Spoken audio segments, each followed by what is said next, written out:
नमस्कार विद्यार्थियों, स्वागत है आपका यूपीएससी पर। यह है आपकी इकोनॉमिक्स क्लास। आज के इस क्लास में हम नए टॉपिक की शुरुआत कर रहे हैं। टॉपिक है टैक्स, यानी कि कर। टैक्स और हिंदी में इसे कर कहते हैं। ठीक है, कर क्या है इसको समझने से पहले कुछ और समझते हैं। ठीक है, तभी आपको पूरी बात समझ में आएगी। एक शब्द है राज्य, इंग्लिश में इसे स्टेट कहते हैं। हो सकता है कि आप राज्य का मतलब यूपी, बिहार, एमपी, ईटीसी समझते हो, यानी कि इत्यादि समझते हो, लेकिन बेसिकली ये राज्य नहीं है, ये प्रांत है, ये प्रोविंस है।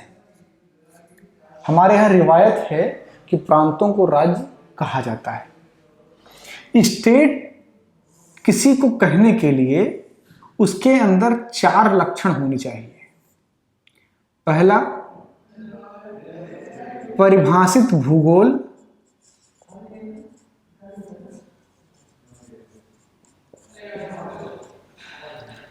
और उस भूगोल पर निवास करने वाली जनसंख्या,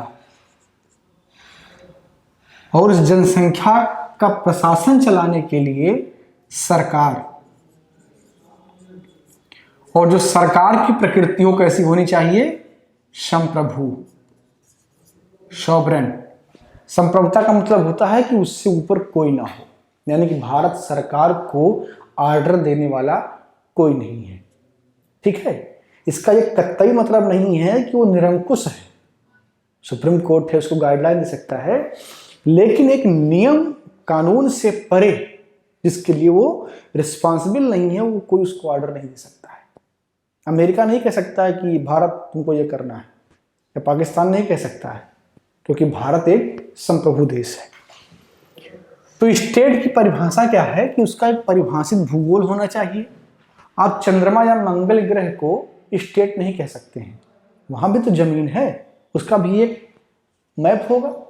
इन कहते हैं? नहीं कहते हैं, क्योंकि वहां पर जनसंख्या नहीं है, वहां पर कोई पॉपुलेशन नहीं है, कोई रहता नहीं है। तीसरी बात, सरकार होना चाहिए, और सरकार संप्रभु होना चाहिए। कर को पढ़ाने के दौरान इसको पढ़ाने का उद्देश्य ये है कि चूंकि कर जो है एक स्टेट की अवधारणा से आया हुआ विषय है। ठीक है, आपके घर में कोई थोड़ी बात करता है कर की बात करता है कि सरकार को देना है, लेकिन ये कोई बात नहीं करता। आपके पिताजी थोड़ी बोलते हैं, अरे मुझे टैक्स दो तभी खाने दूंगा, या मुझे टैक्स दोगे तभी तुम्हारे लिए कपड़े खरीदूंगा। ऐसा नहीं होता है। कर जो है वो एक स्टेट की अवधारणा से निकला हुआ विषय है। यहां पर 2 टर्म, जनसंख्या को आप लोग या पीपल लिख लें, और दूसरा सरकार, ये 2 क्या हैं? राज्य की अवधारणा से आते हैं। इन दोनों के बीच में संबंध है। क्या संबंध है? लोग जो हैं, यदि डेमोक्रेसी है, यदि लोकतंत्र है, तो लोग जनता को चुनते हैं, लोग सरकार को चुनते हैं। यदि तानाशाही है तो लोग शासित होते हैं, यानी कि उसकी सत्ता स्वीकार कर लेते हैं सरकार की। जैसे कि चाइना में है, वहां के लोग वोट नहीं डालते हैं, लेकिन उनको स्वीकार है कि जिनपिंग है, जब तक वो जिंदा रहे अपना चलाते रहे जिस तरीके से चलाना है। ठीक है, लेकिन इंडिया में जनता को स्वीकार नहीं है कि नरेंद्र मोदी जब तक जीवित रहे वो देश के प्रधानमंत्री रहे। उसे हर 5 साल में वोट डालना है, और जो उस इलेक्शन में जीतेगा वही देश का मुखिया होगा। तो ये लोकतंत्र की पहचान होती है। तो लोग और सरकार, यानी कि जनता और सरकार के बीच में एक संबंध होता है। अब सरकार की भूमिकाएं हैं। सरकार की भूमिका क्या है? वो विधि बनाती है, उस विधि को लागू करने के लिए कार्यपालिका है उसके पास, यानी कि उसे एग्जीक्यूट करती है।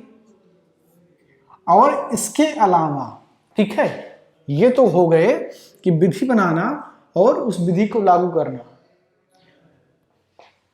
हर सरकार का एक एजेंडा होता है विकास, डेवलपमेंट। ठीक है ना।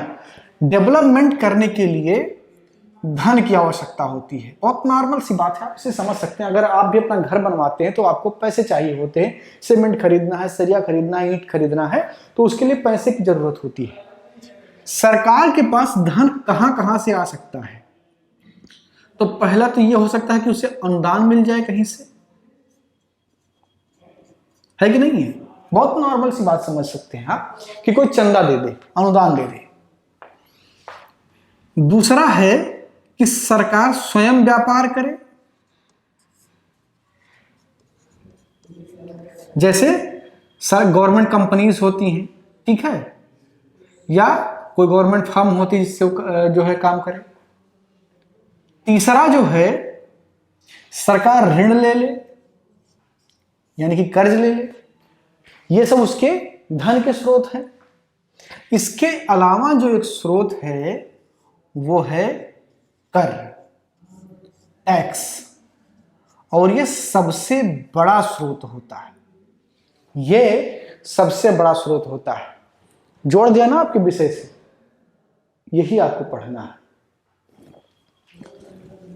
सरकार का काम अगर विकास करना है, यानी कि रेल बनाना है, सड़क बनाना है, पुल बनाने, अस्पताल बनाना है, स्कूल बनाना है, जो मशीनरी चल रही है उस पर उसके रख रखाव के लिए खर्चा करना है, ठीक है, जो लोग नौकरी कर रहे हैं उन्हें पैसा देना है, वेतन देना है, जो रिटायर हो गए हैं उन्हें पेंशन देना है, ये सारे काम सेना है, पुलिस है, ये सारे खर्चे कौन करता है? सरकार करता है। सरकार के आय का सबसे बड़ा स्रोत कर है, टैक्स। तो लोग टैक्स देते हैं, यानी कि जनता क्या देती है? टैक्स देती है, और उस टैक्स का इस्तेमाल सरकार क्या करते हैं? डेवलपमेंट के कार्य में करते हैं। तो ये क्या हो गया? जनता का सरकार के साथ आर्थिक संबंध, ठीक है ना, जनता का सरकार के साथ आर्थिक संबंध। और जब से राजत्व की अवधारणा रही है, यानी कि एक राजा है, एक प्रजा है, एक सरकार है, एक जनता है, तो उनके बीच में ये संबंध हमेशा से रहे हैं। आपने राम राज्य की बात सुनी होगी।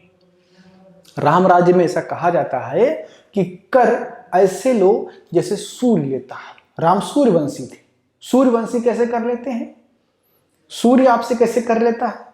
वो धूप करता है, आपके ऊपर उष्मा की किरण डालता है, और उससे आपके शरीर का जो जल है वो थोड़ा थोड़ा करके पसीने के रूप में बाहर निकलता है, वाष्पित होता है, आसमान में जाता है, संघनन के बाद में वर्षा के रूप में नीचे आता है। अब आप कहेंगे कि आपके शरीर से निकले हुए पसीने से वर्षा केवल थोड़ी होती है, लेकिन आपका योगदान जरूर होता है। हाँ, मुझे भी पता है कि नदी से, समंदर से, जहां पर जल है वहां पर जब वाष्पन होता है उसी से संघनन की बरसात होती है, लेकिन योगदान आपका भी है। तो सूर्यवंशी कर कैसे लेते हैं? वो ऐसे कर लेते हैं कि जनता को पता नहीं चलता है। आपके शरीर से पसीना निकला, आपने कैलकुलेट थोड़ी किया हुआ कितना पानी ले लिया सूर्य हमसे, नहीं कैलकुलेट किया ना। लेकिन जिस दिन वर्षा होती है आप कैलकुलेट करते हैं, आज 1 घंटे धमाकेदार वर्षा हुई जिससे खेत में इतना पानी लग गया, उसको मापने के लिए है मिलीमीटर सेंटीमीटर वर्षा हुई। तो सरकार या राजा का कर लेना इस तरीके से होना चाहिए कि वो कुछ कुछ करके पैसे उनसे ले ले, लेकिन जब डेवलपमेंट करे, विकास करे, तो छप्पड़ फाड़ के, यानी कि दिखे, वो जनता को बिल्कुल स्पष्ट दिख जाए। अब आप टैक्स देते हैं, कोई इनकम टैक्स देता है, जो ज्यादा कमाता है इनकम टैक्स देता है, जो कुछ भी नहीं कमाता वो टॉफी, बिस्कुट, कपड़ा तो खरीदता ही होगा, उससे टैक्स जाता है। और टैक्स इकट्ठा करके सरकार क्या करती है? आपकी योजनाएं लेकर के आती है। आत्मनिर्भर भारत पैकेज, आयुष्मान भारत, प्रधानमंत्री जनधन योजना, प्रधानमंत्री जनधन सॉरी खाता के लिए था, प्रधानमंत्री सम्मान, किसान सम्मान निधि, ठीक है। ये सब योजनाएं कैसे लाती है? वो उसी पैसे से लेकर के आती हैं, क्योंकि उसके आय का सबसे बड़ा स्रोत क्या है? कर है। तो अब ये समझ गए होंगे कि जो कर होता है वो क्या है? सरकार और जनता के बीच का एक संबंध है, एक रिलेशन, ठीक है। ये हो गई कर की भूमिका। अब आगे बात करते हैं कर के प्रकार की।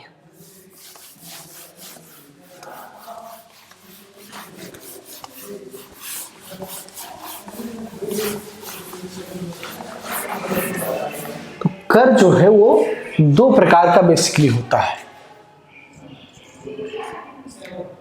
कर बेसिकली दो प्रकार का होता है, प्रत्यक्ष कर और दूसरा अप्रत्यक्ष कर।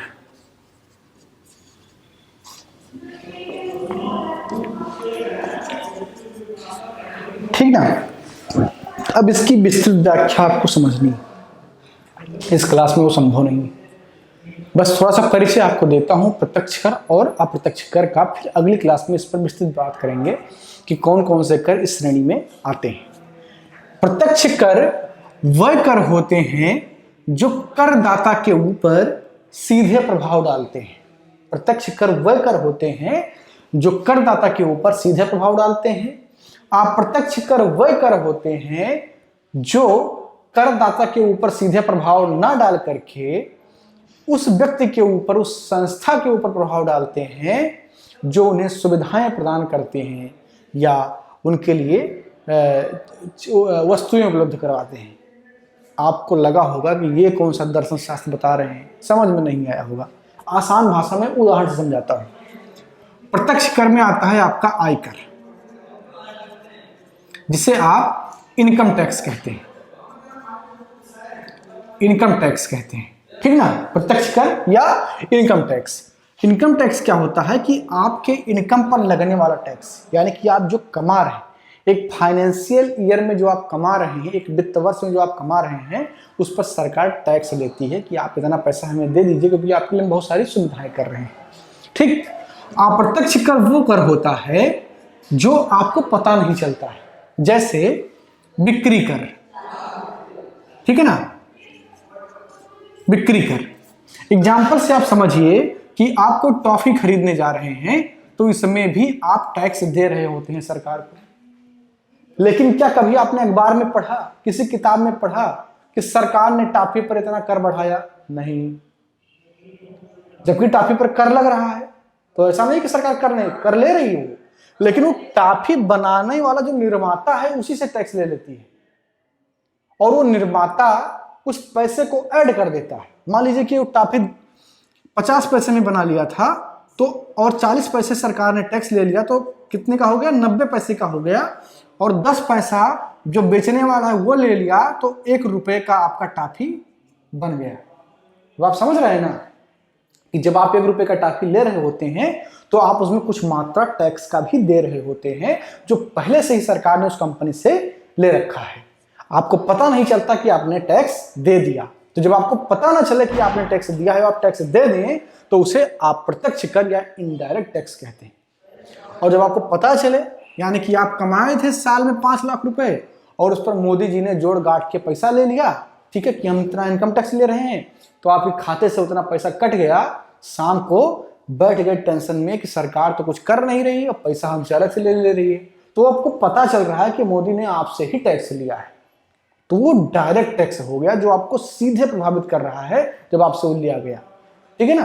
तो ये है डायरेक्ट टैक्स और इनडायरेक्ट टैक्स। अगली क्लास में हम बात करेंगे इन पर विस्तृत कि कौन कौन से कर हैं जो डायरेक्ट टैक्स के स्लैब में आते हैं, कौन कौन से इनडायरेक्ट स्लैब में आते हैं और वो क्यों आते हैं, उस पर विस्तृत व्याख्या समझेंगे। इस क्लास में इतना ही। अगर कुछ समझ में ना आया हो तो उसको पूछ लीजिए, संभवतः अगली क्लास में उसका जवाब मैं दे दूं। धन्यवाद। मैं मानस मिश्रा, द न्यूज ओशन का मैनेजिंग डायरेक्टर, आपके लिए एक ऐसी पत्रिका पहली बार आई है जो सिर्फ सच दिखाएगी।